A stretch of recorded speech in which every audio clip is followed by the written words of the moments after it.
Guess what time it is? It is Read, Watch, Playtime. I'm your host, Tony Cox. With me, as always, is Clifford Parmenter. Good. And tonight, we're going to talk comics that came out this week, DC, and, spoiler alert, I read a Marvel comic that wasn't Star Wars. I'm happy because I read no Marvel comic. We'll see it later, but when I saw the cover, I just had to pick it up. We're going to talk a little bit about Star Trek Discovery, just a smidge, and then we're going to clank, which we didn't talk about last week. But before we do that, hello. Hi. How are you? I'm good. Good? I'm busy performing weddings. And I know. So somebody that will soon become a member of the Kerwin's family, Kerwin Game Store family. Kerwin team. Team Kerwin. Team Kerwin. Team KG. Hashtag Team KGS. That's a real thing. Look it up. Don't name the episode that. We're just gonna have nothing but hashtag names from now on. Had a wedding this weekend, so congratulations to you, good sir. We can't officially name you yet, but if you know anything about the goings on in the area, you know who we're talking about. Which is just hilarious for me, but it was very nice. And Clifford performed the ceremony. Yes. How was it? Did you cry? Did you get emotional? Oh my God. Almost this close. Yeah. This close. Okay, so since this is not the first time I perform a wedding, I'm going to tell you from my experience what this is like, right? Mm-hmm. Something, usually someone, sets the chain of events, right? And you never know who that person's going to be or why. One wedding I had done, it was the groom who bursted into tears right in front of me, and the whole wedding we performed with the groom, just tears, just the whole time. Wow! Right? This time, the bride's father. They are walking down the aisle. We're in an outdoor balcony, a huge one, so easily you could seat 100 people, right? Mm-hmm. The bride is coming, being walked by her father. The music is playing. It's not the traditional music. No, they went with this beautiful country song about giving your daughter away just to really hammer it home. And he's just walking her, and some of the girls that she worked with are looking at her, and they're like, so that's already starting, and she just sees them, and she turns to her dad, and her dad's like, right? And then that's it. Then her face just starts breaking. I'm like, no. And then I'm like, no. And then I'm looking at the groom, and I'm looking all the way over at her, and I'm just like, no, you hold it together. You hold it together. I don't care how much her father is crying. You hold it together right now. Hold it in. So that was the closest I came to breaking, because it was just all happening. It was just happening as it got closer and closer, and I was like, oh. And then so it was really weird. The day before when we rehearsed, I knew people couldn't hear them. I heard them much better the day of the ceremony, but I didn't take off the microphone to hand it to them. Now, someone had asked me why, and the number one reason I didn't was because it was a different microphone than the one we rehearsed with. So I didn't want to mess with it because I was just so happy it was working at all. So anyhow, it doesn't matter because I heard them exchange their vows and everything, and it was super cute, and I kept it fun. For the I do's, I said, do you promise to love him and care for him even after he's been out, even if he's been out all night with the boys, And it's like, and do you promise to love her and cherish her even when you come home and she's cranky? I thought those were cute. Those were cute. I sort of know how you feel because I've performed a couple of ceremonies for my friends, and one particularly close friend at the time, I married her and her husband, and I had a difficult time. It's harder when it's friends, right? And it was a very small wedding too. I mean, it was really just us and their families, and that was it. Mine was 5-minute ceremony. 5 minutes from beginning to end. Yeah. Which everybody loved because it was short, and then they got to eat right away. Yeah. But I gotta tell you, it was just so much more because, and there's only 2 times I've done a friend, 2 times, and the first time I was so nervous, and it was a much bigger because it was just all the fanfare, Bible readings and poetry, just big, right? Yeah. And my mom absolutely wants to, say something for the Bible, so it was really involved. My mom got to speak. I'm performing the ceremony, so that one was tense, and then my tablet died. And I said, but that's why you bring backup. And I threw the tablet down and I whipped the printed stuff out and went right to where I left off and kept doing the ceremony. And when you watch the wedding video, the guy edited it into a smooth transition of from the moment before my tablet dies to focusing on my face to when I'm reading from the paper. Nice. And then pulls back to see the bride and groom. So you just, he did it so well. But yeah, it's tough. And I was trying to think of what to say, but keep the ceremony short and modern. Mm-hmm. But it's people I know. It was like tense. Yeah. But I love you. So welcome to Tony and Cliff Perform Weddings. My friend Tony Pizzuto, who you met. Yes. He and I once we seriously thought about starting a business where we would, back in the days when everybody was getting their online certificate to perform marriages. It still feels like it's happening, don't worry. So we honestly thought about starting a business where we would deal specifically in themed weddings. So if you wanted a Star Wars wedding, we would provide that. Star Trek wedding. Show up in robes. We would basically, put on this production and have, get the costumes for people or whatnot, rent them or get them, basically organize that whole thing. That's still kind of a good idea. It's not a bad idea. I should actually call. We should talk to Tony next time we see him and be like, hey, you wanna go back into this? So anyway, let's jump into comics. Let's jump into what did we read this week. This probably is going to be a little bit shorter show than you're used to, which is probably nice for most of you. But we are going to talk about this week's comics, and we're going to go ahead and start off with Justice League of America number 17. I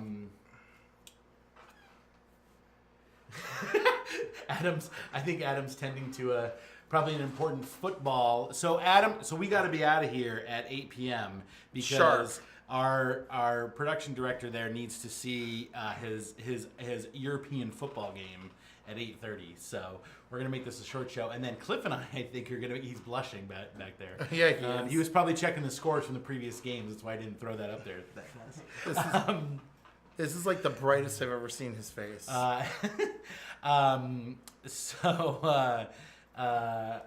let's talk about Justice League of America number 17, Ray versus Ryan. Who will be the Atom? Oh my God! Well, who will be the Atom? Well, I think that's what you're going to tell us. Well, what are you doing? Yes. Who do you want to be the Atom? Who do I want to be the Atom? Yes. Well, I'm biased. I want Ray to be the Atom. Okay. It's a great cover, by the way. Two Atoms fighting. But who do you think has spent more time trying to earn the title of the Atom? Well, probably Ryan. Okay, so that's more like it.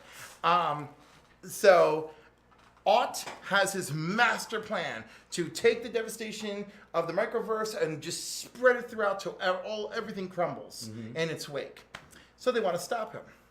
And Ryan has the more advanced belt than Ray's belt. So Ryan decides that he's going to shrink down to the heart of the corruption in the microverse and let his faulty belt explode, and in hopes of correcting everything, even though he'll die. Now, Ott has already shrunken the rest of the team, so the two Atoms are the only ones who haven't shrunk. So he shrinks down to go to stop Ott. Ott's like, what are you doing? Caitlin, Killer Frost, jumps in and says, she's like, Ryan, I don't know what you're doing, but if this is it and you're going to die, there's nowhere else I want to be. And just grabs him and lets the chaos unfold. And it does. And it fixes everything. And they're all there to, gaze upon their success. And they gaze up into the heavens only to see the infamous hand reaching out from the hand of creation, which was revealed to us in Crisis on Infinite Earths way back in the 80s. And they're just looking at it and gazing upon it. Look at that thing. So yeah, whose hand is it? We've always believed it was the hand of God in DC Comics. Now it might be Dr. Manhattan. Which could be the same. For them. Yeah. Which, talk about an existential crisis. I don't know. It's just so funny because Doomsday clock is ticking. I just keep feeling like, how deep and dirty and crazy does DC actually want to get? Because they never. Well, Jason Inman has seen the first 6 pages. We've all seen the first 6 pages. really? They're all over the internet. Yeah. Oh. Yeah, he saw them like a day before the rest of us. Oh, okay. So what's the big reveal on the 6th page? Rorschach is alive. And he's in the prison that we saw him in the original Watchmen story. And there's one prisoner there who's like yelling, and Rorschach confronts him, you know, because you remember the whole line, I'm not in here with you, you're locked in here with me, right? And he just looks at the guy, and he's like, where do you prefer to be? I'm happy right here. And just stays there, and Rorschach walks away. The whole opening 6 pages is a direct sequel to Watchmen. Wow. It's all the ramifications that happen from the moment that Rorschach's journal was published. Wow. And Ozymandias takes off. Ooh. I have extremely mixed feelings on this. On the one hand, I think Jeff Johns did a great setup job of continuing the story and building wherever we're going with this. At the exact same time, I feel like Watchmen is Watchmen, and I know a company's job is to make money, but I feel like the best thing you could ever do for that story is just stop touching it. Yeah. You know, like it's just one good self-contained story, leave it alone, and we're done. So I'm in between two thoughts, because sometimes this is it. This was the artist's creation, and we're done right here. Yeah. But then, of course, when I talk like this around people in the industry, their answer to me is, oh, but like, you know, it's all whatever you want it to be, because like you're the reader, so you could choose what your favorite iteration of things are. That's true. And I'm like, I can choose, but I can't lie to myself and say, oh, you guys never printed a sequel to this. So mixed feelings galore. I'm a Star Trek fan. I lie to myself all the time. There's a lot of lying that has to go. But at least you have multiple timelines to play with. I have 2 timelines to play with. You have 2 of... actually 3 if you count the Dark timeline. The Mirror Universe? Yeah. That's true. That's very true. So next up is... I'm sorry, guys. It was still a woo. Oh, yeah. Woo. Good. Yeah. Woo. Hal Jordan and the Green Lantern Corps, number 31. Yeah. Featuring Superman still around, so I was happy. And guess what? It was the Krolatians from Young Justice. The Krolatians have Hector Hammond all caged up, and we're messing with him. And so Superman and Hal Jordan get in there to try to save Hector Hammond. In the process, Hal Jordan gets sucked up into another fantasy world because of Hector Hammond's mental powers. You know? And this is different than when he's fighting Parallax, yes. Holy he eventually, of course, I'm making it short and sweet for you guys. He eventually breaks free, and him and Superman are able to save the day and rescue Hector Hammond. And then of course there's someone I think from Argus there is like, oh yeah, blah blah blah blah, we'll get this under control. And then I know I'm paraphrasing him. Argus is the damage control. Damage control, or they're just super nasty if you watch Legends of Tomorrow. So so Hal says to Superman, he goes, did you ever think that if we just crushed a few more heads, we'd have a lot less collateral damage to worry about? And Superman looks at him and goes, never. And he goes, neither have I. And then, you know, they proceed about their thing, you know. But I think that was triggered by something nasty that the scientists said to them, you know. But I kind of liked it where they're like, no, we don't kill our villains. We don't do that. So that was cool. That felt like classic Superman, classic Hal. It felt like the good, bright heroes that I like and I remember, you know, coming out of DC. So a woo for me, a bigger woo for me for this mini crossover with Superman than them teaming up with the freaking New Gods again and the story not really going anywhere. All right, let's move on to another DC book, Bats Out of Hell Part 1. In The Flash. The Flash Dark Knight's Metal tie-in.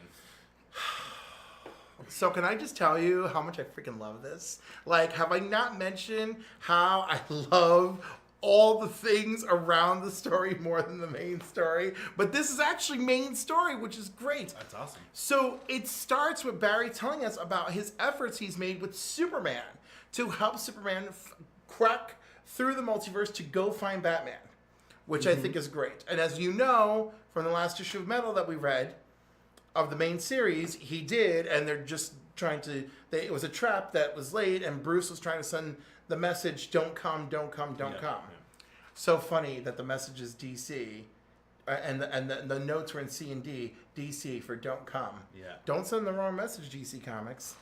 As it is, DC Comics is messed up because DC stands for Detective Comics. That's right. So messy. So, opens with Flash helping Superman get through.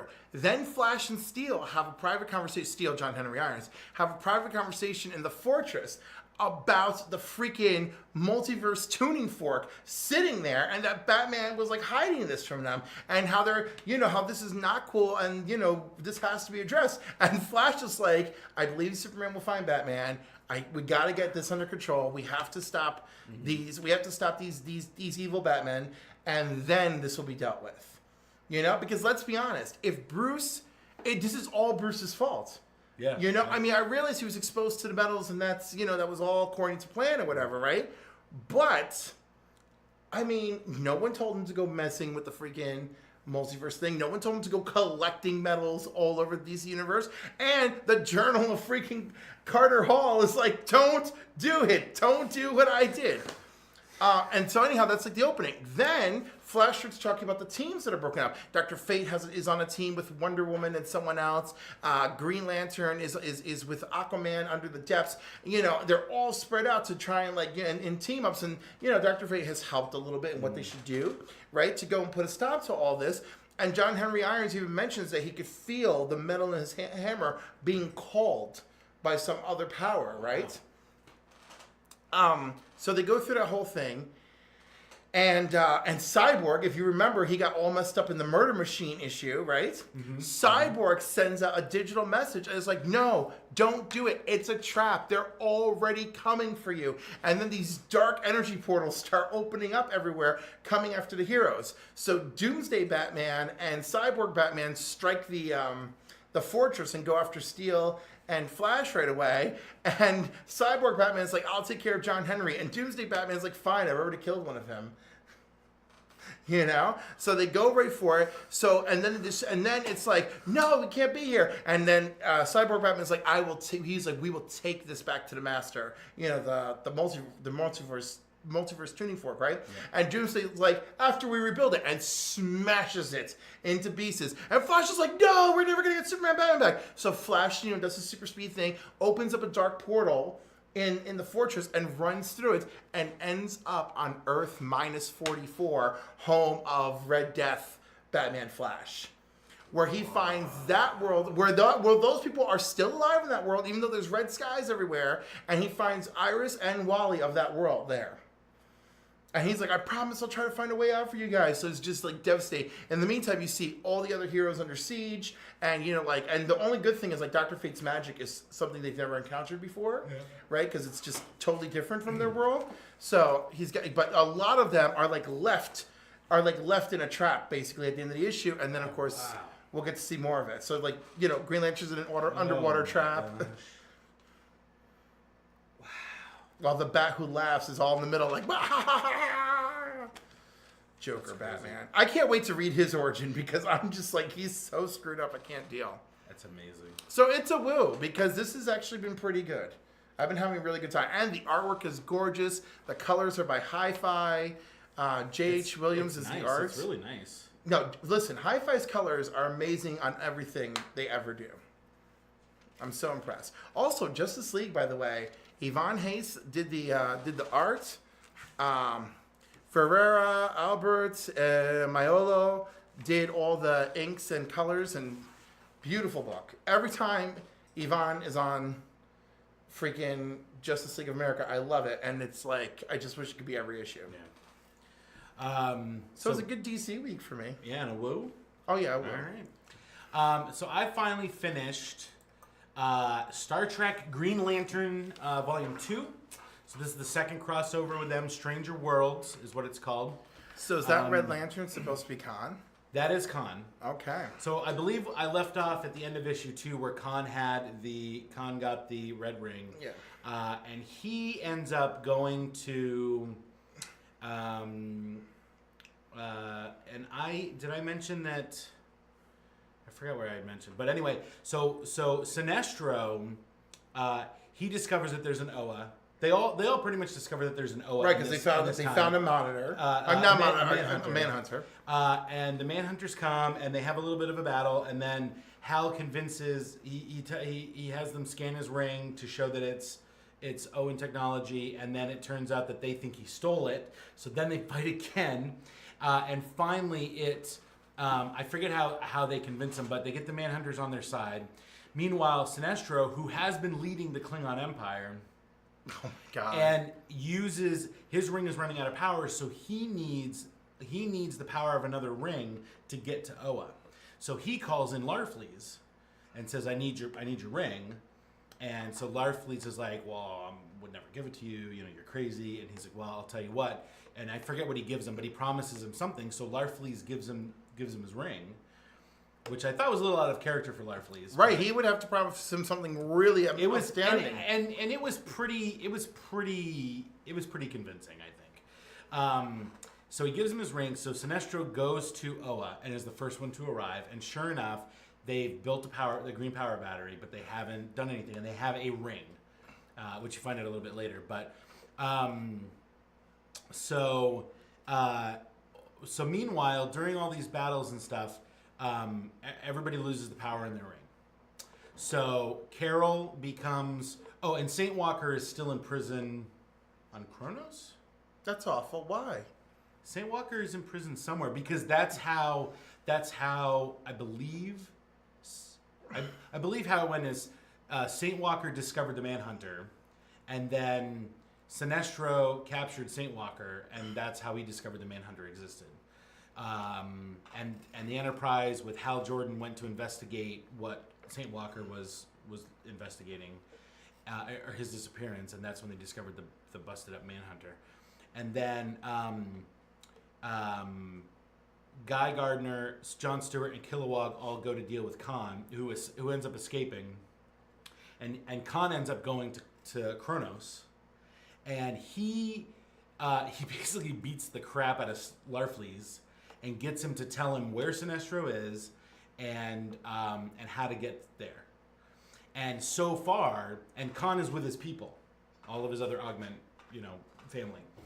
And so far, their rage against Starfleet is powering the red ring. So really, the only two rings that are working right now are the red ring on Khan and Sinestro's ring on Oa, because he borrowed Larfleeze's ring and took the power from that. Well, actually, 3 rings, because Larfleeze's ring works off of greed. Right. So talk about being powered. It was, and so everybody else is, Carol is like working in engineering with Scotty and is like in a relationship with Scotty. They're all like, I kind of like that because her and Hal are always like, it's always a disaster course. So, and it's kind of funny because in the original series, hey Joe, oh hey Joe, and I think Abdul was in here, and hi Abdul, and hi Shane, Steve and Shane, hi guys, Steve too. And so in the original series, whenever a beautiful woman would come onto the show, Scotty would always get like dumb. Yeah. So Joe, this is an alternate universe. So this is the Kelvin timeline, Star Trek, and in the first issue of the first series of the crossover, Ganthet used what was it called? Something Lost. The Lost Protocol. Basically, their universe is destroyed, and so Ganthet brings all of the power rings and all of their wielders into this universe to save everybody. Except for Compassion, apparently. Oh, that's true. Yeah, because there's no Indigo whatsoever. There is no Indigo. Which is really messed up, because you'd think you'd want to bring Compassion along. You would think. It's possible that at that point in the DC universe, maybe something had happened to Indigo Tribe or something. Like, no, we lost them. Possibly, but... horrible. So So Sinestro's on Oa, and they're like, "What is this like? How does he have how does he have this fear, and how does he have the power of Parallax if Parallax is trapped?" And like, and Sinestro is Sinestro, and he's talking, being very condescending. Right. So these Guardians, so they know what Parallax is. Right. Okay. So they know what Parallax is because, and this is post Manhunter's pre Lantern Corps. Yes. And so, and they have, at this point in time, they have Parallax trapped somewhere. Right. And so Sinestro starts like he's scaring the crap out of them. And some of them are actually afraid. And it's fueling his power even before he gets to the power battery. So he turns himself into this giant, Sinestro, like he's done lots of times, and he's just tearing Oa apart with thunderbolts, like the Hero Click. He didn't have any thunderbolts. He was like that was so old. Yeah, it's okay. He looks more like they actually just reissued that as a con exclusive this past year.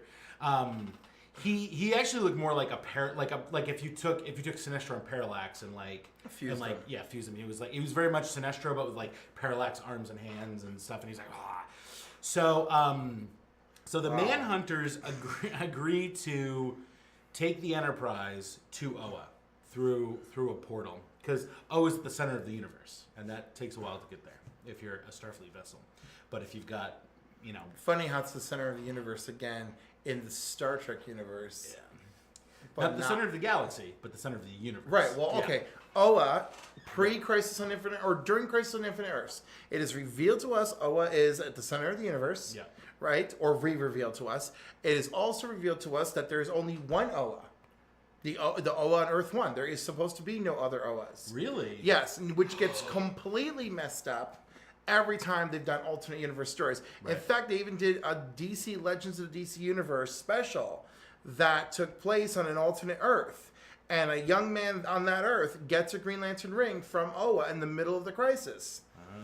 And everyone who read it is like, wasn't one of the key notes in the original Crisis was that there was only one Oa in all of the multiverse? So that was a strike, but it was a good story otherwise. The other thing with Oa being at the center of the universe, Superboy Prime moved it out of the center of the universe during leading into Infinite Crisis to start setting the balance of things off. Then during War of Light, it's then revealed to us that while they were lying about the birth of all the emotion entities, they also lied about being in the center of the universe in the first place. Then they said, actually, Earth is in the center of the universe, which is interesting, but also, dude, I mean, we have science in real life.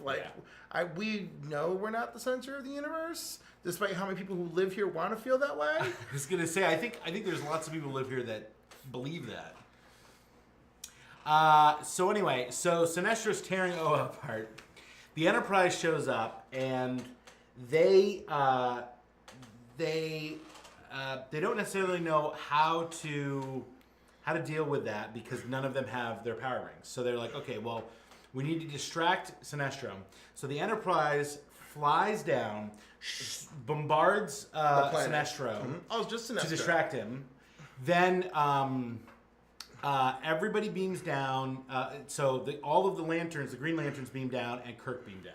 Okay, so they're all down there on the planet. Everyone else is staying on the ship. So then, honestly, like of all the time, I know Kirk really is a ham, but of all the times he really didn't need to beam down. Wait, we'll get there. There's a very good reason why he beams down. So first off, he's got to protect. He's got to give cover fire so that the lanterns can get to the battery, so they can charge to recharge their rings. So, meantime, Ganthet, Saeed, and Tantho are running away to get to some weapon that's going to help them defeat Sinestro. But they're starting to be afraid, and that's powering the anyway. And then what they're running to is their prototype Green Lantern ring. So, meanwhile, the Enterprise leaves orbit after bombarding him, distracting Sinestro. The Green Lanterns are trying to get to the battery. Sinestro has damaged the battery, so they have to get like right up to the battery in order to power it. And they're having a hard time doing that because Sinestro is preventing that. So Kirk's fighting Sinestro. Then Khan and I just want you to hear. I'm sorry. Let me rephrase that. Sinestro is choking Kirk. Thank you. 'Cause I'm just like, how Sinestro is is choking. I think Sinestro is choking Kirk. Oh no, I may be getting ahead of myself. I think they're no. Sinestro's just killing Everything. Guardians. He's Yeah. just killing Guardians left and right. Right. Like maybe the Yeah. Enterprise is firing Okay. heavily on him. Oh no. Sinestro creates like a little army of guys, I think, and they're fighting. He really is a them. monster. So meanwhile, the Enterprise goes back into orbit, and then Klingon birds of prey show up, and Khan shows up. So Khan flies down, and he starts choking Kirk. And he's like, "All right, you're gonna die. You're gonna die. You're gonna die in this place." Meanwhile, the Green Lanterns are trying to get to the battery, but they can't. Ganthic gets to the prototype ring and releases it and says, "Go find a bearer." It gets Kirk. And it gets Kirk, baby, and it powers up Kirk. Kirk turns into a Green Lantern, and then him and Khan get into it, and then Hal is like, oh good, guy got his ring, recharged, and then he looks behind him and he goes, wait, Guy's right here. there's Guy, there's Jon Stewart, there's Kilowog. Who is that guy? Who's the new guy? So then they're like, oh, it's Kirk. So meanwhile, Kirk is now fighting Sinestro and Khan. Yes, exactly, Joe. Thanks, Joe. Don't let Steve see that. He'll point you to a Facebook group. So then the Lanterns get up to the battery. They do the oath. They get their rings recharged, and then they get into the battle, and everything's fought. And then they knock out all of Khan's men, so it reduces the amount of rage, and his battery weakens. And then meanwhile, the Enterprise is in orbit, and they're getting the crap kicked out of them from the Klingon birds of prey. And then Carol says, I got to get out there in the fight. And Scotty's like, well, let me see if I can recharge it with Enterprise power. And she's like, no, I have an idea. And then she's like, kiss me. And he's like, I don't think this is a great time to do that. And she's like, no, kiss me. So they kiss. And the ring. And their love for each other powers her ring. She turns into Star Sapphire. And then she protects the Enterprise in a shield of energy, of light. And then that helps them to defeat the Klingons. And then, I am so glad that they gave Carol like a really thoughtful thing, because it's clear if she's been observing what's going on and she sees that fear is powering up Sinestro and rage is powering up Khan, then why wouldn't her love help power up her own ring? Yep. So they end up saving the day, and in the end, Kirk decides to temporarily keep the ring, and so he's like, well, I'll just, I'm still going to be the Enterprise captain, but when I think I might go, it's just when I'm outside, I'll wear a different uniform. So, and it's really cool because it's basically the Starfleet uniform, but in green. With the lantern symbol. With the lantern symbol, and then he's got and then black, and he's got yellow. He's got white gloves, but the gloves have his rank insignia on it, like his uniform does. So it was really cool. It was pretty neat, and they saved the day. So this crossover is continuing to be this hybrid series where they have not yet ended it, where they go back to their universes or whatever. But the last thing they said is that they know that if there's a green battery, all the other batteries must be out there. So, and they know where they started in their universe, so maybe they'll go out and look for them in this universe. And they could go with the Enterprise, because the Enterprise's job is to seek out new life. And there's a great conversation because Kirk has to make a decision. Do I go to Oa to try to stop Sinestro, or do I go back to Earth to try to protect the Earth in case Khan shows up? Oh, right? Snap. And so... I bet there's no easy answer in the Prime Directive for that one. So Bones is arguing that they have to go to Earth, and Spock is arguing that, well, one of our one of our core beliefs is to explore strange new worlds, and this is an opportunity. And Bones is like, but we may never get back. And so there's this great Star Trek moment where Kirk has to have both sides come from Spock and Bones, and the writing is really good in that. And this is before they open the portal and go straight to before Oa. they open the portal and go to Oa, and Kirk obviously decides to go to Oa because he says. And then this makes me wonder: will one of the Manhunters join them so that way they have access to make these giant jumps? So Manhunters can definitely get around there. So I like how Joe's having a hard time wrapping around. No, this is a unique. Actually, this is a unique timeline. This is a unique timeline. I mean, you could argue that it's possibly within the Kelvin timeline. I'm going to call it a unique timeline with the Kelvin timeline influence. Yeah, because the IDW to Boldly Go series and the other comics that take place in the Kelvin universe are pretty firm canon with that timeline. Joe, I'll be honest with you. I thought the same thing, but when I read the first series, and I highly recommend you pick up the trade paperback for volume 1 of this, it really works, and they do a great job of melding the two universes. So, just check out the first volume, and if you like that, this one's even better. So, and I think part of what helps is the Star Trek universe is the Star Trek universe. Yeah. The Lanterns came from a dying DC universe. Yeah. And they're like, oh, we're here now, and Yeah. I guess we got to adapt to living here. Like, so it's not like, oh, it's a timeline where both existed straight through. Yeah, there was a Next Generation novel that had the crew of the Enterprise D visiting the X world with the X-Men on it. Mm-hmm. And I thought that was the silliest thing in the world. This, to me, makes more sense because they're both, first off, I'm a huge... yes, Joe, thank you for reminding me. So the last thing that Hal says to Kirk is we got to go visit this system. And he's like, why do we have to visit a system with a big red sun? And he's like, trust me, you'll find out. And so that was the last thing that they talk about. I totally forgot about that. So holy cow.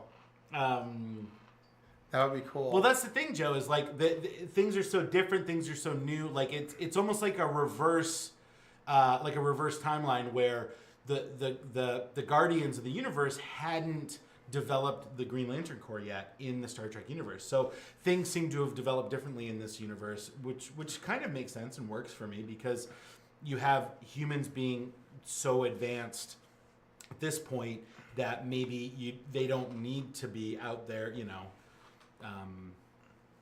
nailed it and I didn't even read it. Yeah. Good job, Joe. So huge woo for me. This has been a great series. I'm actually a little upset it took me so long to finish it. I finished the first volume. I'm just I've been lollygagging on this one. The con stuff is great in this. It really works. All right, so let's talk about our last comic tonight. And I read Marvel. I read a Marvel book. I read USA Avengers number 11. So the first thing that drew me to this was the Archie style, comic that's Cannonball, who's there like, what's going on, and also it says Cannonball Run Part 1 at the top. Okay, now I'm a huge Cannonball Run fan from not less the movies, but more the actual event of the Cannonball Run, the real Cannonball Run that happened. Brock Yates was a guy who wrote for Car and Driver, and he helped to organize the actual Cannonball runs. And a lot of the stuff that's in those movies, those wacky, 80s movies, some of that stuff actually happened in the real races. Like there's one where Burt Reynolds and Dom DeLuise have a van turned into an ambulance, and so they're pretending to be driving really fast because they have an ambulance. Somebody did that in real life, in the original Cannonball runs. It was originally called the something Memorial Coast to Coast something. But oh my God, I didn't even know about this. Off camera, I'll tell you all about this stuff because it's amazing. So fantastic. I actually read a book, and it was it just happened to be about that. So, hey Rich, hey Lindsay, and Joe, you and I should talk about that too because I bet you probably know a little bit about that or have read that book. But anyway. So the Cannonball Run thing caught my eye, and I was like, "Oh, is this about a race? What is this about?" And then I sort of looked over the cover, and I was like, "What is going on in this comic?" So I just had to sit down and read it. So I grabbed it, And thankfully, picked it a up. jumping on point because of Jumping Legacy. on point, this is the Legacy. This is the first issue in the new Legacy, jumping on point, and a whole new story. So, for those of you who aren't familiar with the USA Avengers, they're basically the government-funded, Avengers. They're the first line of defense through the weird, the big, and all that stuff. The team members include Red Hulk, who is not Thunderbolt Ross, but is some former government agent named Maverick, and he's like a 60-year-old dude who's red all the time, but he's got a Red Hulk button that gives him Hulk powers for an hour. And apparently he has a heart condition as well, and he's not supposed to be pressing that button too often. And he was recently fired by the White House. Great. So it also has a character named, oh gosh, what's her name? Enigma. And it's a woman. I can't pronounce her name because it's I think it's sort of Japanese. But she's basically in this armor, and she can phase and shoot stuff. And she's almost got like a cyborg helmet looking thing. She looks like a droid out of Star Wars, really. Then it has Unbeatable Squirrel Girl. And then it's got Cannonball, who is romantic partners with the Smasher in this, with Izzy, I forget her last name, but Izzy, the Smasher, the Shi'ar Super Guardian Smasher. And Cannonball is also Shi'ar. He's also Shi'ar. And why is he Shi'ar? This is not mutant Cannonball. This is some other dude? This is what was his name? I forget his name. So what is his name? I can't believe I forgot his name.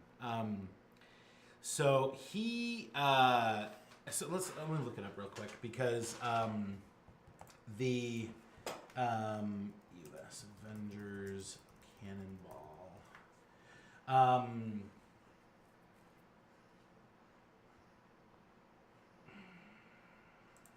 So it also contains Citizen 5 or Citizen V. Citizen V. Who is Citizen V, and the new Iron Patriot, which is also a woman. I don't have her name here either. Oh, Tony Ho. And so this Cannonball is. It's gonna give me. According to this, it's still Sam. Oh, it is Sam. Yeah, it's still him. He could. Oh, you know what it is? Because he's romantic partners with Smasher and she's Shi'ar. The Shi'ar medical system, healthcare system, allows you to put your partner sensors into your body to register your life signs. So basically what happens is he's disappeared. They thought he exploded in their last mission, but he's disappeared. And so Smasher is getting the other U.S. Avengers to help look for him. So Smasher and Citizen V are on one ship, and the rest of the U.S. Avengers are on another ship or another part of the ship, but they're communicating through a screen. And so they're tracking him because of the implants. And he wakes up, and he's in cuffs, and he's in the middle of Glen Falls or Glenville, USA. And in the very beginning of the book, it's like, this is outer space. Mm-hmm. No, really, it's outer space. But it's like, it literally looks like 1950s Archie America. And so there's this old guy with a pipe, and this reminds me of that movie where the Russians made a small American town as an experiment. This is exactly what that reminds me of. So, am I warm?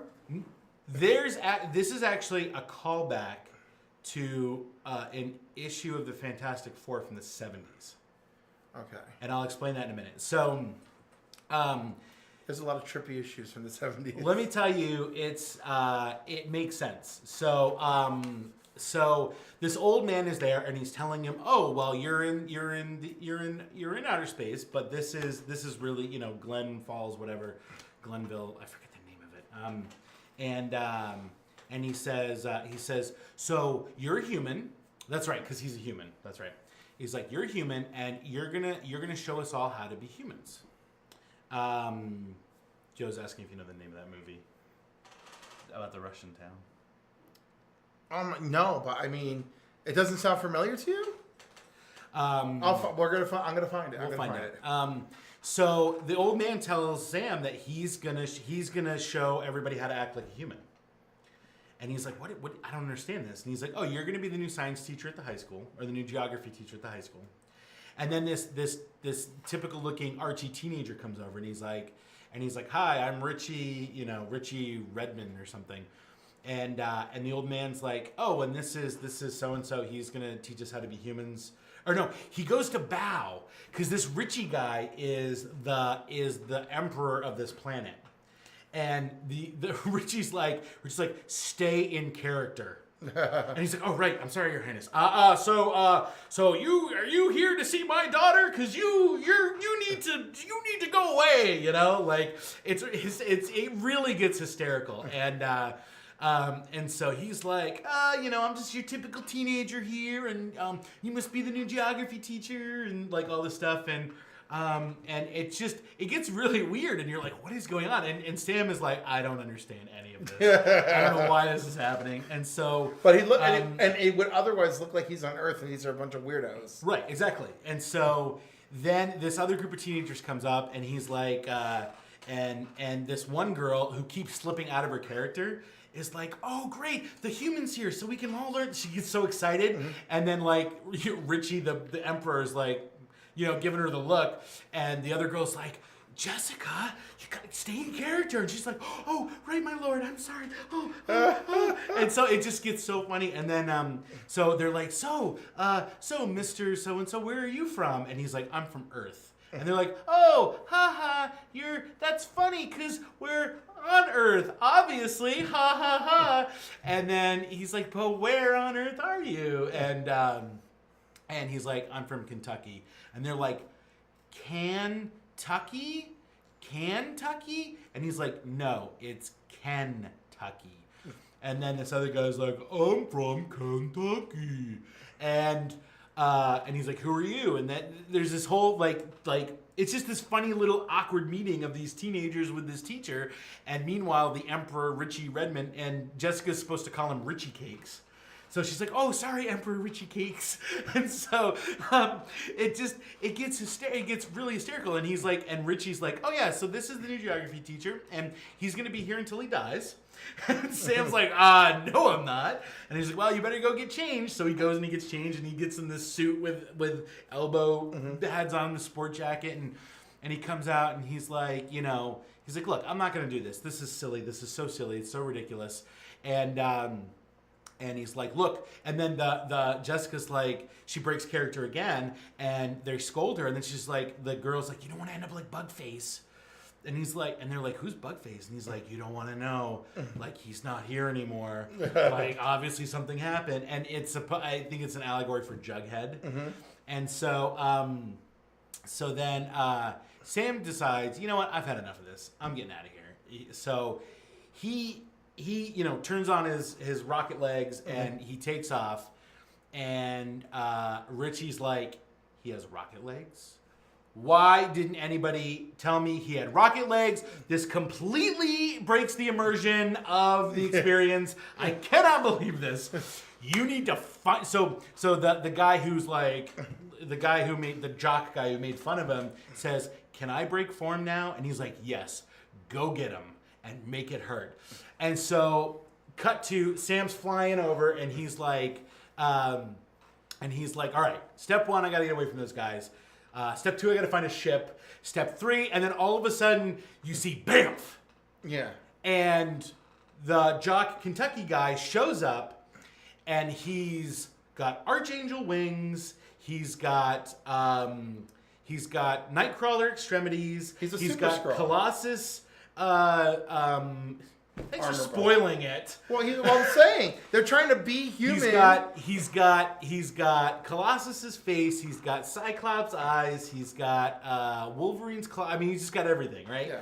And he's like, all I'm the Mr. new Kentucky. X-Men. Yeah. And so So he's like, so he knocks him out. Meanwhile, the ship that the U.S. Avengers are on gets attacked by... By the way, in theory, I just want you to know, Cannonball's shield creates complete invulnerability for him when he's flying. He should have just flown right through the guy. He didn't have it on when he was flying. Oh, he is an idiot. He had it on. He had it on during the explosion that they thought he died in, but that protected him. And he was lost in on space. alien world where everyone's very confusing, and you're not going to put it on. Think, Sam. Think. This is why your family is the freaking redheaded stepchild of the X Mansion. Jeez. So meanwhile, do you know how many Guthries there are? It's ridiculous. I can imagine. It's him, Husk, the one with wings who plays the guitar. It's endless. So meanwhile, Smasher and Citizen V and the rest of the U.S. Avengers are they get into a firefight with space traveling gangsters.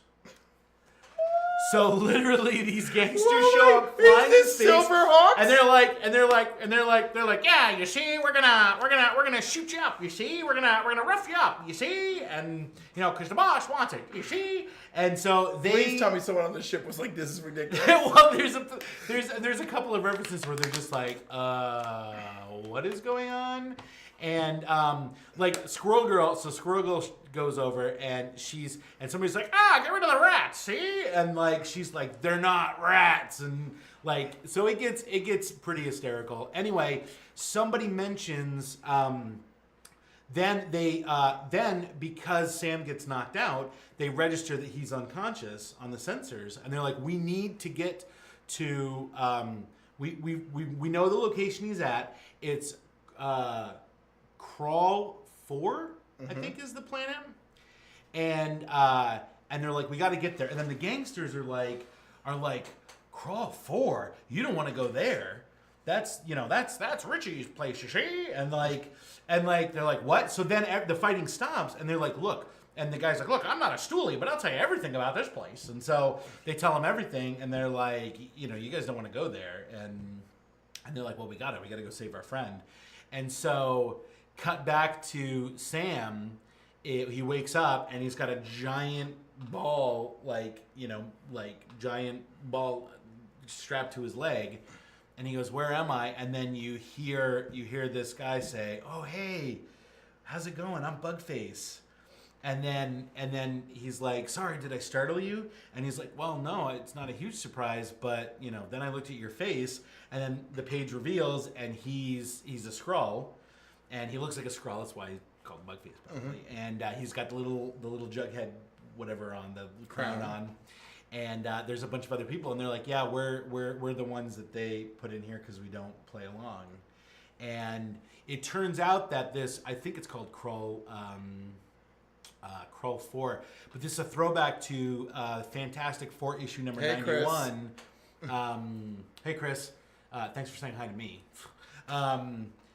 It's a throwback to Fantastic Four issue number 91, where the Thing is captured by 1930s gangsters, and so on Krull 4.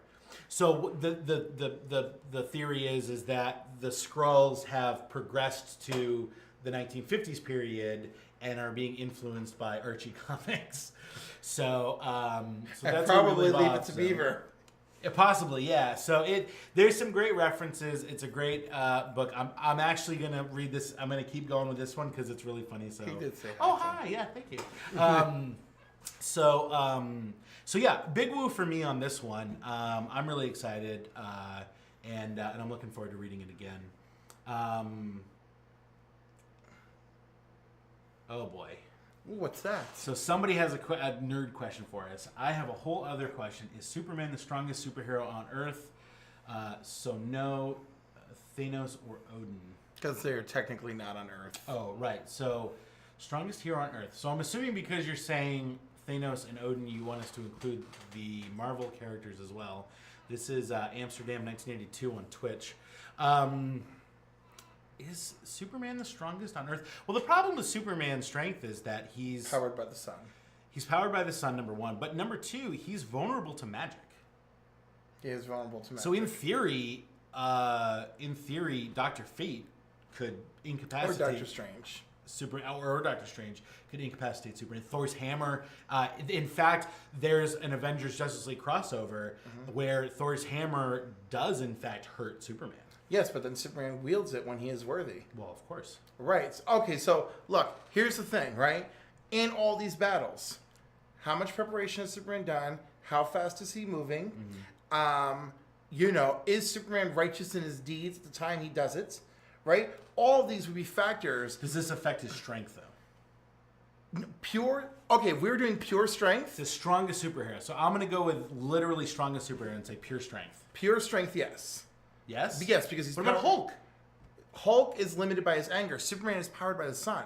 So Hulk can calm down, and Superman can still be hanging in for the fight. So if Bruce Banner goes to the dentist that morning and it's a cloudy day, yeah, the answer's Hulk. No, because UV rays and stuff are still coming through. I know, it's good. Good try. Oh, you meant with all the powers. Okay. Oh, damn. So overall, and I think he means powers though. I don't think it's mindset. Yeah, I don't know. I mean, if Phoenix is alive, let's just assume that's a threat. Let's just assume, but on Earth. But on Earth, Superman won more times against the Hulk in the comics. Yes, that's true. Well, there's your answer. Yeah, he's definitely stronger than. Nope, we're good. We're good. Just had a mouth. Just a couple. Not even a malfunction. Just a couple cables fell. So he's definitely stronger than Hulk. I think Hulk is one of the strongest characters. Of course he is. But look, everybody has a power level in context. Superman's is in direct correlation to our sun. Right. Right? Everybody, and the Mystics usually, all their stuff involves artifacts and totems and preparation. So that's going to slow them down. So if we're going with raw power, it's Superman. Also, oh my God, I can't believe I'm invoking this movie. Do it. In BVS. Yeah! Which stands for Batman v Superman, if you didn't know. Dawn of Justice. You see that he just took out a nuclear missile. Yeah. Right? And the sun restores him while he's hovering in space. Yeah. Okay, so that's what a powerful effect the sun has on Superman. So much so that we are given a hint at the end of the movie that because his body can take longer periods of time to soak up solar radiation, that he's probably going to come back. Right? So based on that, I give it to Superman. If we're going to factor other things in, yes, it would it would shift. I can make a very good case for Wonder Woman because she's got the lasso and the tiara is made out of split atoms and she's used it to slit his throat before to slow him down. But I feel like she's Superman can outspeed her. It's like the argument against Superman against the Flash. It's she's got godlike speed, but I think Superman and Flash are slightly faster. Of course, but still, the rate of speed and force. Right. She's up there, plus a trained Amazon. But then again, that would be factoring in. If we're factoring in only power level, I'm still giving it to Superman. If we start factoring in all these other little things, I could be swayed around quite a bit. So is there anybody else on Earth in any of the comics that is close to their power level? Hulk, Superman. Shazam, Captain Marvel, that one. Yeah. But he doesn't have the experience.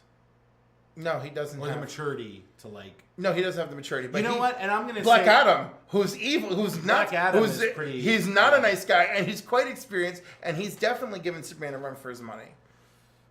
Could he give Hulk a run for his money? Yeah. I'm gonna give it to Black Adam. Yeah, I can't. Well, you know what? I can't give it to him fully because Superman did almost take him out once. And it was so cute. Gail Simone wrote the story. Mm-hmm. Do you know what stopped him? What? Black Adam didn't want to have a real fight. He's like, I came here for one thing and I'm getting out of here. So he just turned his back on Superman, just stood there with his back to him because he knew Superman wouldn't just come and hit somebody who wasn't facing off against him. Oh, wow. And then he got the hell out of there. Captain Marvel is just Superman, but wouldn't beat Superman in a real fight, in my opinion. Some truth to that. Yeah. But again, Black Adam could win a fight. What about what's his name? Hyperion. He's knockoff Superman. There's no comparison. Okay. He's literally knockoff Superman. I know. That's why I said it. You know? So I think my answer is Black Adam. Cliff, your answer is still Superman? No, of course it's still Superman. Yeah. For the day-to-day, it's him.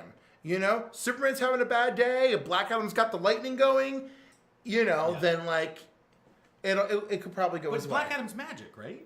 Right, really the lightning is. Okay, so so magic fuels his powers. Right? So it fuels him with super strength and super speed. That doesn't mean that he's all magic all the time. The lightning is magic. He can get Superman with that a little bit. All right. So I'm gonna say Superman. So I think we're gonna answer with Superman. Yeah. All right, let's move on to a very quick. What did we watch? I just want to quickly touch on how much fun. Do you like this one? Yeah. Adam, can we get that on full screen? This is a very fun photo of the cast of Discovery, having a good time, dancing a little, and I just wanted to mention that this show is getting better and better as we watch it, as I watch it anyway. What do you feel? No, it's good. Actually, I read a really good article on episodic television versus serialized television. Yeah. And the one thing that's going on here is this is the most serialized Star Trek. Oh, by far. I mean, Deep Space Nine came close in its last 10 episodes. Correct. Yes. Right, because the Dominion War was always looming in the background, and it was always the main theme of their cliffhanger season endings, and all that is well and good. But you can reach in and go, oh, it's like, oh, you're new to Star Trek. Here's episodes X, Y, and Z. You should check out because everything is there. Everything you need to know happens on screen. Yeah. I think that Star Trek fans are having a problem, or even non-Star Trek fans who are familiar with Star Trek are having a problem jumping into the show because it's so serialized and it's a very slow burn. Yeah. I myself knew that going in, and I wanted that from Star Trek because it's like a lot of people are comparing this to the Orville. The Orville is very much the old style that Star Trek and it's still serialized. And it's still serialized to a point, Right, although like episodes like episode 3, you can just watch that. But the other thing too is like every episode of Orville has a beginning, a middle, and a conclusion. Yeah. Like there's a mission, like there's a mission of the week, there's a conflict of the week, and they resolve it. On Discovery, it is not like that at all. I mean, it is so serialized that people are confused and they're not on board with it right away.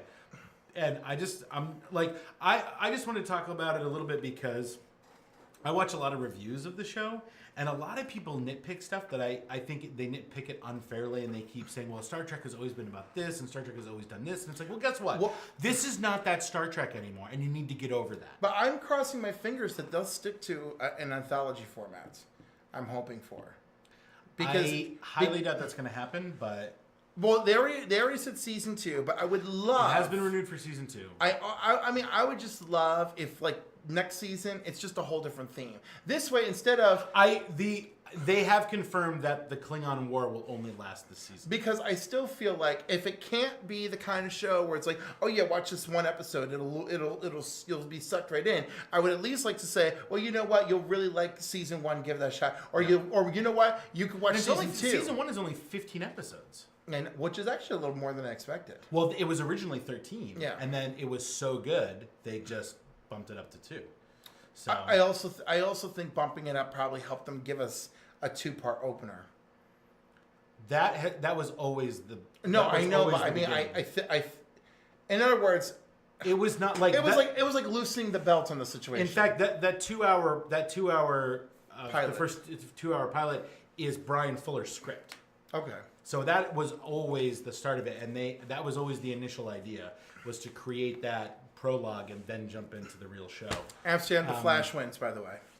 Oh, yeah. I would say Superman wins. No Speed Force. Flash gets it. I'll say Superman. Flash.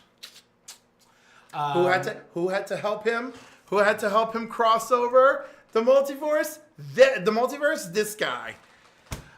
So Joe is saying that Klingon War needs to last longer. You can't kill a major nemesis like that in one season. You can't, but what you do is you end the conflict, and then you go into the Cold War, which is where TOS was set, was during the Cold War between the Klingon Empire and the Federation. And so I think what Discovery is, the first season of Discovery is going to be the Klingon War that then the end of that brings us to what we know of the Klingons and how they act in TOS. I just want to also say that this show very much has the essence of Star Trek, and if you give it a chance and allow yourself to go along with the story of the characters and the redemption of the main character, Michael Burnham, they get to some of the touchstones of the Klingon of the Star Trek shows, like ethical morality and science and technology and solving problems with human ingenuity, and just they will be getting to that stuff, and they do, and I may be a little biased, but I really like the quality of the show, and I think I just see I personally watch. It's so funny. reviews, What do you listen to think would reviews. actually make you biased? Nothing really. Because it's quite possible. There's plenty of Star Trek fans who are nitpicking it. That's true, because the thing is that I like when Enterprise started, by the way, Superman 3 does not count at all. So that's not a thing. Superman 3 doesn't exist. The movie that follows Superman 2 is Superman Returns. That's a fact. We don't talk Superman 3. We don't talk about here. Superman 3 or 4. That doesn't exist. That's the names that shall not be spoken. If they kill the Klingons by playing Beastie Boys song, then I'm out. Trust me, Joe. Have you seen Star Trek Discovery yet? Because they do make a Beatles reference, which is amazing. And now that Stamets has plugged himself into the spore drive, which you saw, right? Okay, so he gets a little groovy, and it's kind of funny. It's very clear that he is a different Stamets than before. I don't want to say he's Mirror Universe Stamets, but he's just like he's seen a lot. He's seen how the universe is connected through mushrooms, and he's like, yeah, man. And literally in episode 5, the last, which I don't think you've seen yet, he literally says. He's like, oh, so you want to like do this long distance mind meld? That's groovy, man. Like, it's amazing. And I think that, with his Beatles reference, I think he's sort of like a 1960s, aficionado. So, but anyway, if you're watching reviews or reading reviews or seeing other outlets covering Discovery and it sounds very negative and very nitpicky, I don't think that those people are giving it a fair shot. I think that they're unfairly trying to they're putting too much pressure on the show, and it doesn't deserve that pressure, because this show is by far the best quality product of almost any Star Trek show I've ever watched. Overall product, acting, directing, writing, storytelling, it's better. It may not feel like Star Trek, and it probably will never feel exactly like Star Trek. But the essence is there, much like the essence of Star Trek was in the Kelvin timeline movies, but it didn't feel like that Star Trek. I think that one's the one that I feel I get the least struggle. Star Trek Beyond was almost there. It was almost there because it felt like one big episode, which was nice. Yes. But Discovery is doing something different, and it has to do something different, because Discovery cannot be the Orville, because Star Trek already did that.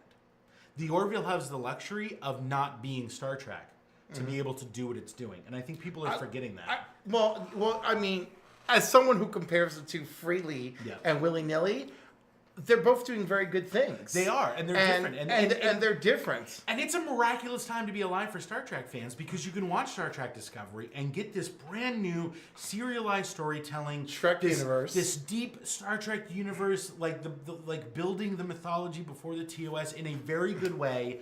And I wish you had seen the last episode because there's what I felt was, I watched a review of it. And there's a moment in that where something is revealed about Sarek, Spock's father, and Michael Burnham's adoptive father. And it's the first episode where they say the name Spock. And he is directly, and we see Amanda Grayson, which is Spock's mother.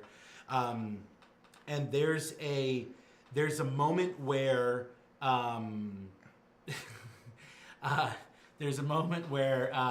Scott Bakula did not kill the franchise.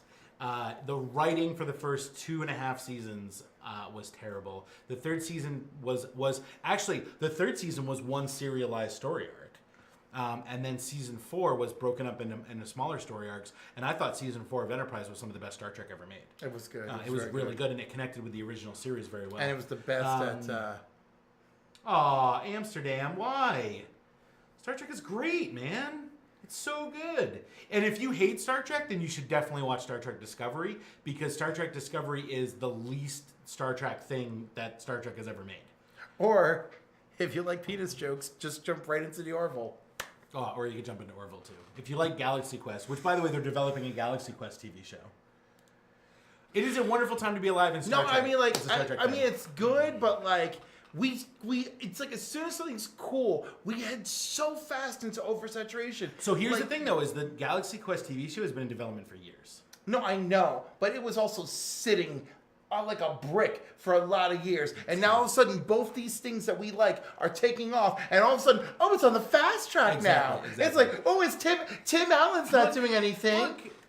Yes, Joe. I sometimes like to think, and in fact, their speculation is that Jonathan Archer's middle name is Beckett. Xavier is not in it. If by Xavier you mean Patrick Stewart, but Lucius Malfoy is in it from Harry Potter, so I guess he's British. Although he doesn't have a British accent. And not on My Precious Flash. I was so sad. Did you think he was going to be on Flash? Yeah, because last season he was still there. He was still part of the crew. And then this season starts, and he's nowhere to be found. And I'm like, why the hell isn't he here? That's a different actor. The one who... Oh my God, that's right. And by the way, His father. His father? His father, Lucius Malfoy, is the captain, yes. Whose father? The one I'm thinking of, the Malfoy I'm thinking of from Flash, the one who plays his father is this guy. Oh.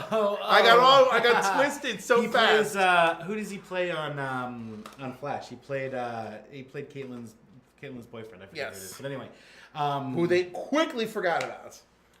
Well, they whatever. Anyway, I hate off-screening. Yeah, I mean, whatever. I don't mind off-screening, but I just get discouraged because I see people reviewing it, including Jason Inman, by the way, and they get down on certain aspects of the show that I just... But he doesn't hate it. He nitpicks it way more than I think is appropriate, not appropriate, but like is objectively, critiquing it. He Have you watched these people review? I mean, they're savages, yeah. all of them. Well, no, but I've watched Jason Inman review like a bunch of stuff. He clearly has favorites. But he's a huge Star Trek fan. Him and his wife Ashley are huge Star Trek fans. But I think that they like the show. They like the show, but they tear certain things apart that I'm just like, guys.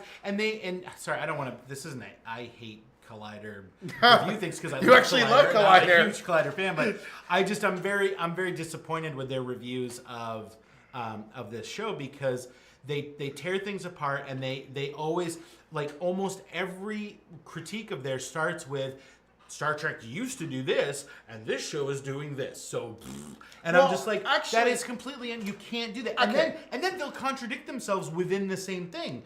Like within the same. I can't jump inside their bodies, and I can't mind meld from away to figure it out. But let me just wrap this up, and we can jump a little bit off Star Trek. Spoiler alert: Joe is not in this season of The Flash. So one thing that I think that is triggering people, I'm not even going to use them as an example. Yeah.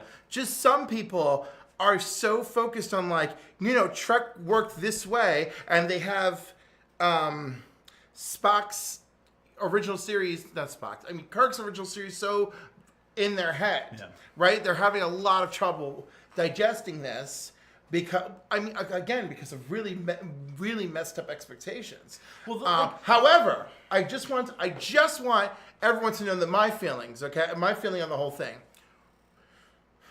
we've got a few timelines, okay? Yeah. We've got the original timeline, okay? The Prime Universe, the Prime timeline.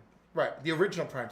It's the original Prime timeline because I got something for you, and I believe that the first time we got an all new, all different Star Trek universe is First Contact. I believe that created its own time portal right from there.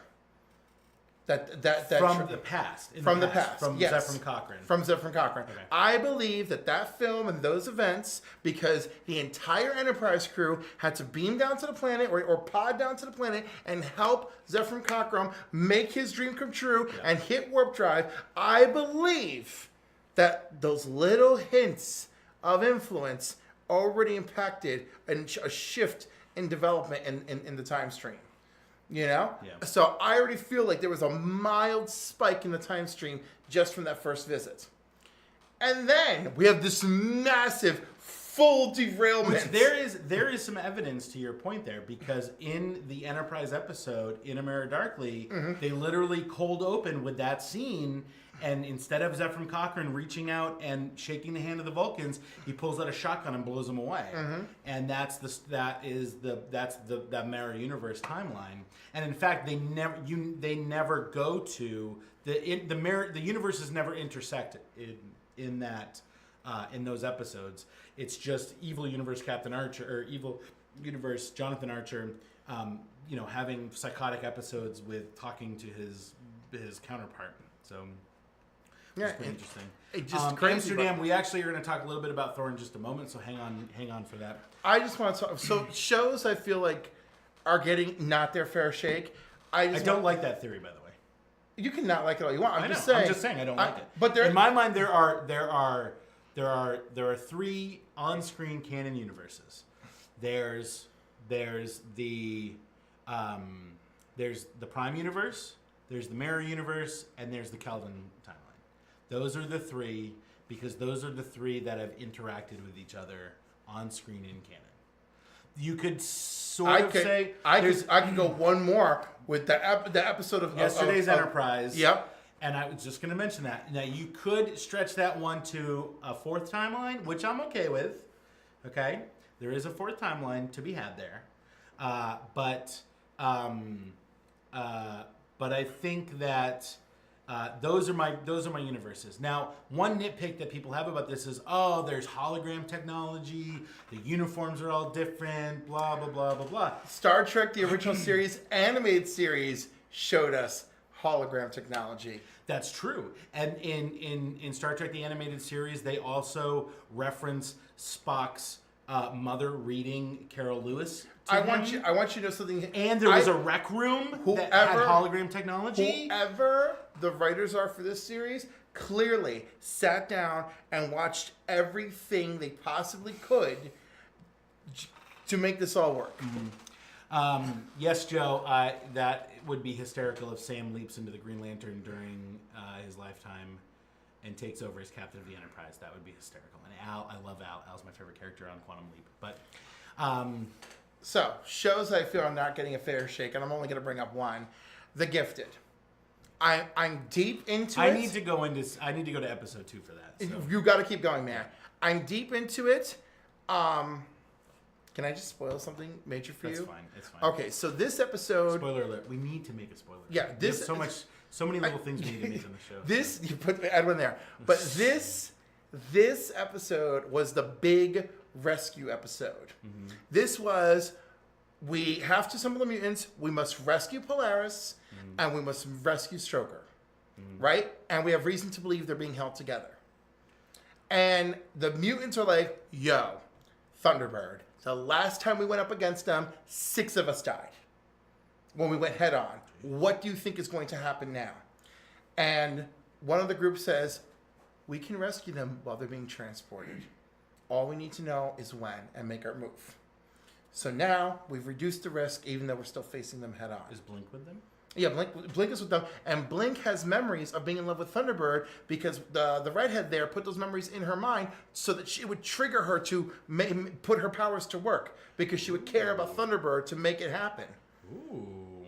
And now it's messing with her head a little bit. That's interesting. Oh yeah, yeah. I'm telling you, it's good. So the mom of the Stroker's wife is telling the 2 kids, we got to take some risks, blah blah blah, right? Again, being a mom, thinking, the grown-ups are going to handle this. Yep. Right? Because I'm Miss Medical. I'm going to get in there. They're trying to think of a way to stop the van and not hurt anybody on board. Right?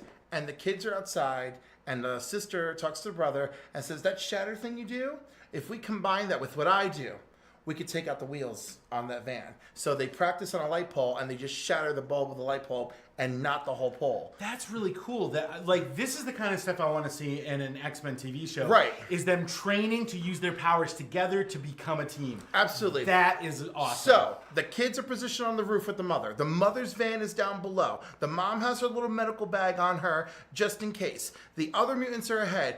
Eclipse went to his ex-mafioso girlfriend to get the information. And of course she said, just remember, when I call, you come. You know? So now she's a threat. Yeah. So they went in, and just as everything is starting to go according to plan, and Thunderball's knocking walls down, and Blink is following behind him like, holy cow, right? Blink is in position for a teleport. The kids did take care of immobilizing the van. And they've got a mutant, and I forgot his name, and he is from the comics, and he's blocking out everybody's powers for a 2-block radius. So now Eclipse is vulnerable. The guy who can turn invisible is vulnerable and shot. They have to use guns.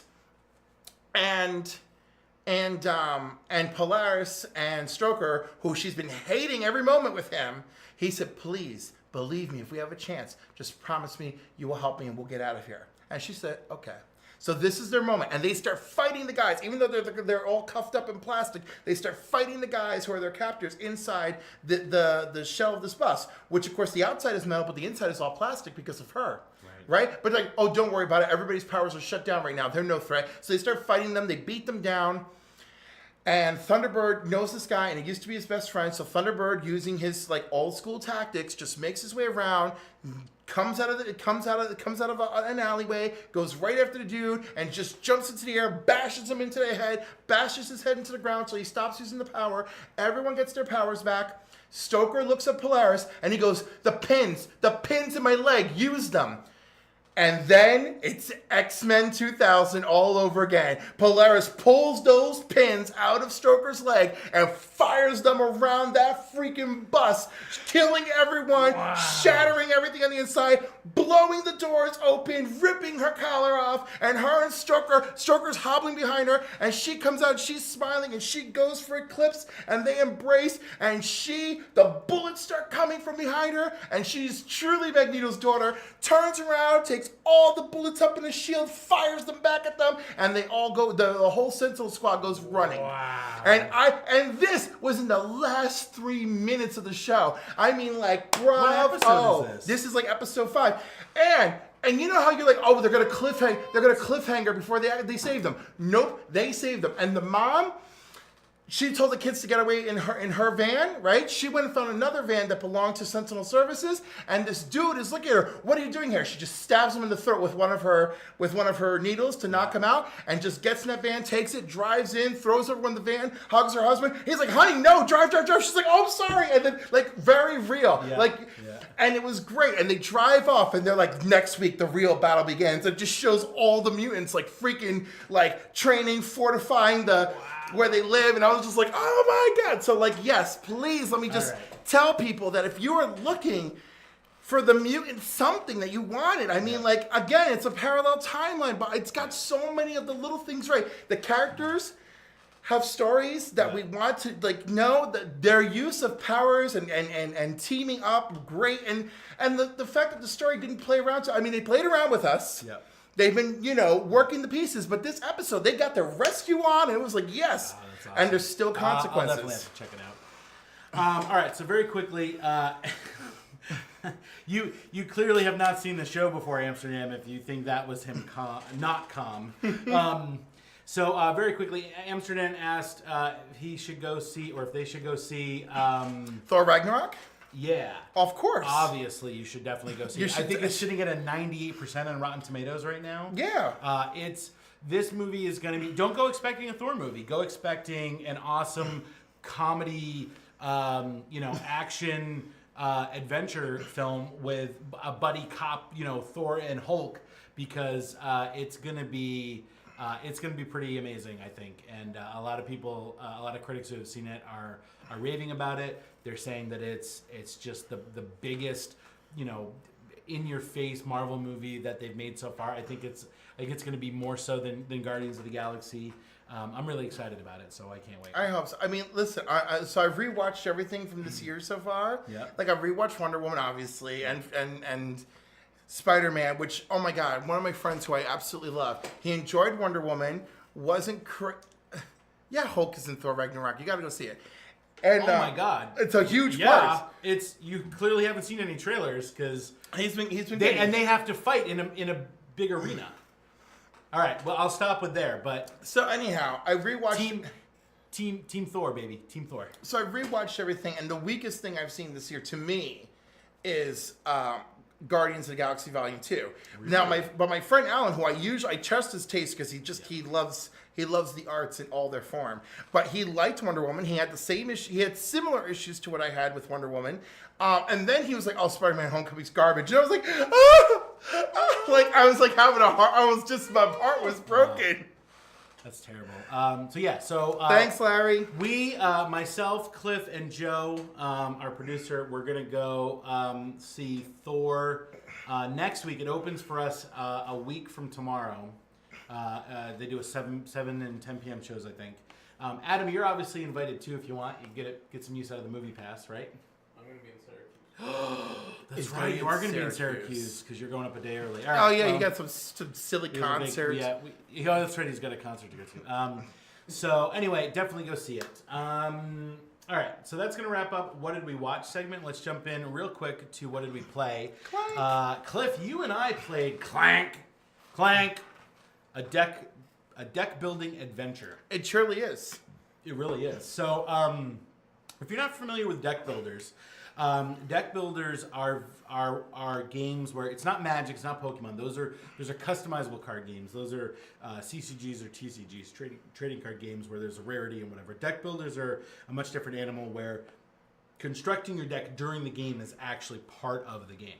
So there's usually a community row of cards that will be refilled as they're purchased. Each player starts with the exact same deck, the same cards and the same types of cards in their deck, and then they play them and they can do various things. Normally, one of those things is purchasing cards from the community row that then go into your discard pile, and then when your draw pile is empty, you simply reshuffle all of the cards that you have and you put them back. Amsterdam, this actually is not a Ratchet and Clank game. Clank refers to the noise that adventurers make when they're traveling down into dungeons, and we'll explain how that plays into the game. I like how it's a look. I mean, you can't see the graphic too well, but they are like crawling down, like the edge of a path, and the dragon's kind of awakened, and it's like, roar! Yeah. You're very much trying to dungeon crawl With all your loot. Look at them like carrying way too much stuff. And actually get out before the dragon gets you. Here's a shot of the board, the playing board. This is the non-easy version of the board. And you'll see the easy version? No, this is the non-easy one because the easy one has the market in the middle. So. Oh wow, this is the difficult. Yeah, I don't know about difficult, but this is just the second board. The board is two-sided, and what you'll see I found here the first one pretty difficult, so I don't know. Is you start up here by the flag in the upper left corner, and you're in these rooms are going to be different items and different things, and there's your hit points are down here. Once your hit point meter is filled up, you're knocked out, and if you're below the surface, you've lost all your treasures and you're out of the game. If you're above the surface and you get knocked out, you get rescued by the townspeople, you get to keep all your treasures, but you don't get any bonus points for making it out.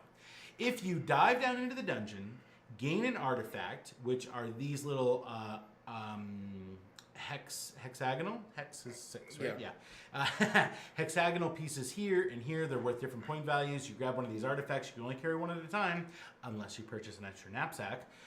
And then you come all the way back out to the flag, you're going to get 20 extra bonus points, and then you start down this counter.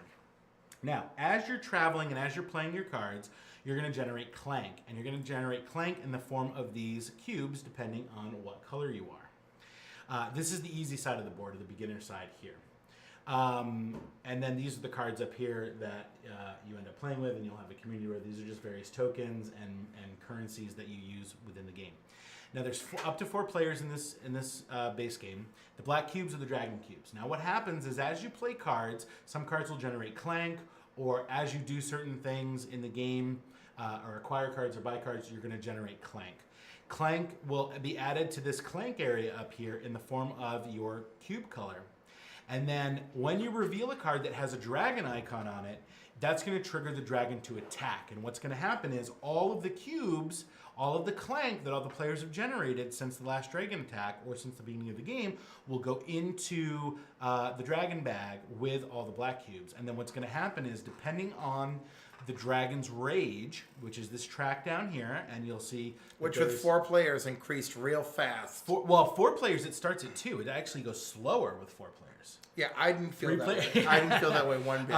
3 players, it starts at 2. 2 players, it starts at 3. It goes 3, 4, 4, and then eventually 5.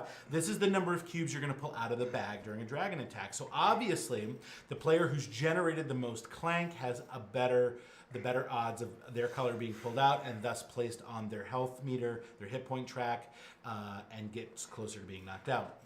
If you draw any black cubes out of the bag, those are set aside unless you're told to put them back in by a card that's been revealed in the trade row or the community row, but that may not happen the entire game. So that every time you pull out cubes, you could pull out anybody's color. Also, you're going to continue to generate clank in between dragon attacks. So fewer and fewer black cubes will be in the bag, and more player cubes will be in there, and you'll have a better chance of taking hit points. Now, up here is the timer track. Once a player comes back out to the end, up by the flag, they start off in this blank space here, and then when it becomes their turn, instead of them doing anything normally, their piece gets moved to the right, and there's a faint little dragon icon there and a plus cube icon, and that initiates a dragon attack. So every single time it hits a player's turn that is out of the dungeon, it's going to trigger a dragon attack and increase the amount of cubes taken out by 1, by 2, and by 3. And if anybody survives until one player gets to this last one, they're automatically knocked out if they're still in the game. And as I said, you're below the surface, you lose all your loot. If you're above the surface, townspeople rescue, and you gain all the loot. If you make it back out to the flag, you're going to get 20 extra bonus victory points. Hideous. It's amazing. Now, as you play cards, you're going to generate movement to move through the room. Some of them require 2 movement, as indicated by 2 footprints. some of these 2 footprints. Here's another angle of the board with some pieces laid on it. You have little guys that are going to be your markers as you travel through.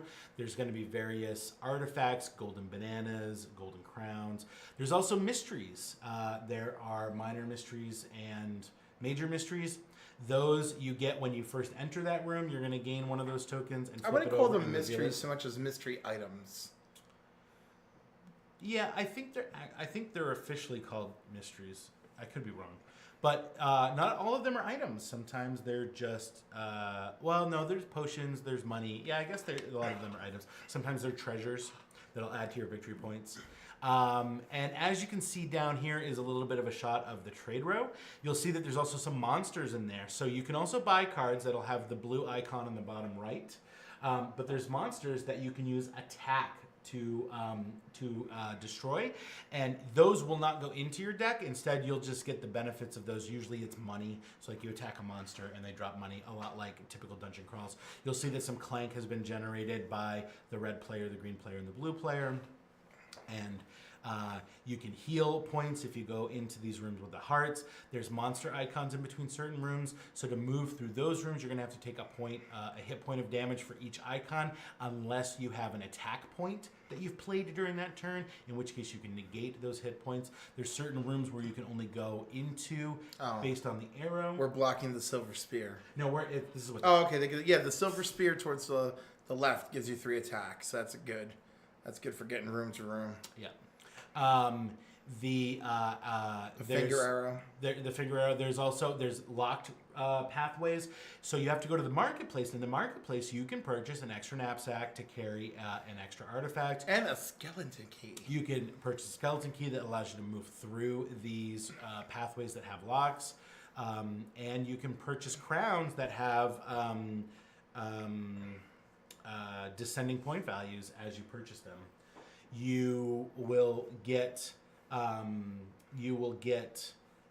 10 points for the first crown, 9 points for the second crown, and 8 points for the third crown. You have to get the higher one first.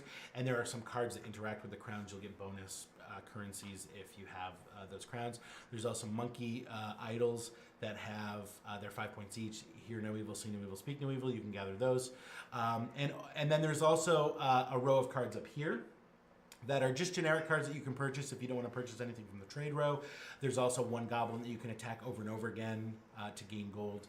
And then there's a mercenary, there's an explorer, there's a tomb, a secret tomb, which is just worth victory points. It doesn't do anything else in your deck.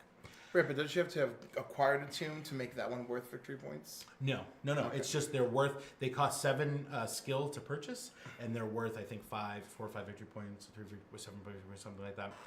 And yeah, so that's pretty much the game in a nutshell. It's very fun. It starts off a little slow because you're all building your decks and stuff. But once you get down into the dungeon and you start to generate clank and you start to sort of manage those resources and your movement and you start deciding where you're going to go, what artifact you're going to get. And then as soon as somebody decides they're going to hightail it out of there, it starts to get a little antsy and you start to worry about, well, how long can I stay in there? We had a 4-player game. I don't think anybody made it back for the bonus points, did they? One person did. They did? Or no? Or I don't think you anybody died first, did. right? I died and went back. Right, but I was above. I was above ground. I was so you above made ground. it. And Yeah, then no one got the bonus points. You and John didn't make it back because you were right. You were 2 spaces away, and then you were all knocked out. Yeah. And then Sam Got herself killed in the dungeon. She died in the dungeon and just was out. She had no points whatsoever. Yeah. So what I love about this game is deck builders are probably my favorite kind of game. Star Realms is a great one. DC Deck Builder we're huge fans of. Hopefully we get to play that tonight.